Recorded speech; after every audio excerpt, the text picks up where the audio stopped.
सभी गोपियां राधा रानी को प्रणाम करती हैं। भगवान कृष्ण की बांसुरी जब सुनाई पड़ती है, एक एक करके सभी गोपी रास मंडल में आ जाती हैं। वर्णन है, जो गोपी जिस काम में लगी थी उस काम को छोड़कर, कोई गोपी अपने ससुर को भोजन दे रही थी तो भोजन की थाली वहीं छोड़कर और भागकर आती है।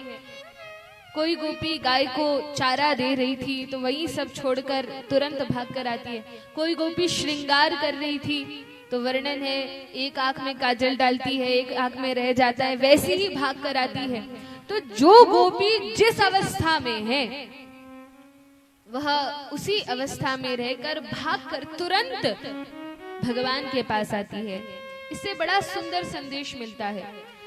हम कहते हैं कि जब जीवन में सब काम हो जाएगा, सब सेटल हो जाएगा, तब भगवान की भक्ति में जाएंगे। जब नौकरी चाकरी सबसे मुक्त हो जाएंगे तब भगवान की भक्ति में जाएंगे।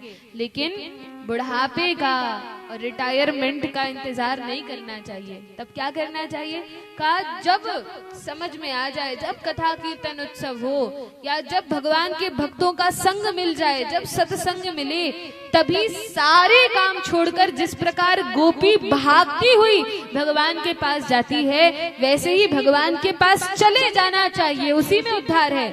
क्योंकि यदि रह गए तो ये अवसर बार बार नहीं मिलने वाला है।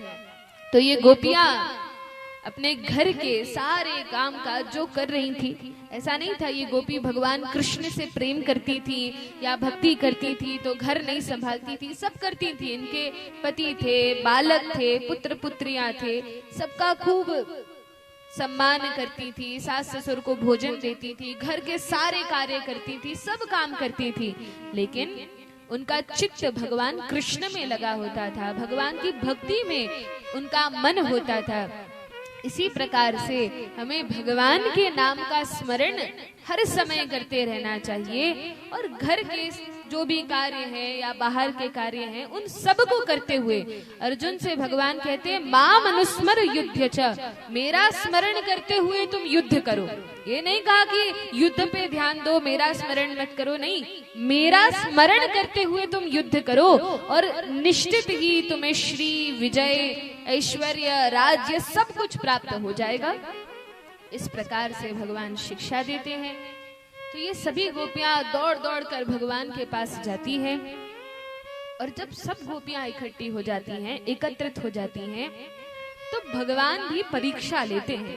भगवान कहते हैं, अरे गोपियों, इतनी रात में तुम मेरे पास क्यों आई हो? इतनी रात में इस उद्यान में तुम्हारा क्या काम है? क्यों आई हो यहाँ पर?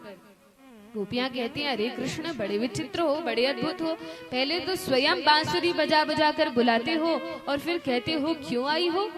देखो कृष्ण, तुमने हमें बुलाया है और इसलिए हम आई हैं। हम तुम्हारी भक्ता हैं, इसलिए हम तुम्हारे पास आई हैं। भगवान ने कहा, नहीं नहीं, अभी तो बहुत रात्रि हो गई, जाओ अपने अपने घर जाओ, अभी समय नहीं है। गोपियां कहती हैं, देखो कृष्ण, हम अपने घर परिवार को, पति को, बालकों को, सबको छोड़कर तुम्हारी शरण में आए हैं। ये गोपियां कौन सी स्थिति की भक्ता हैं?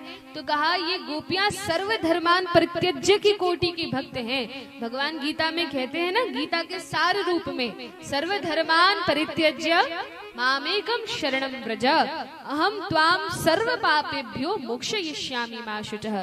भगवान कहते हैं, सारे धर्मों का परित्याग करके मेरी शरण में आओ, मैं तुम्हें वचन देता हूँ कि तुम्हारी रक्षा करूंगा, तुम्हें मोक्ष प्रदान करूंगा और इस जगत के बंधन से तुम्हें छुड़ा दूंगा।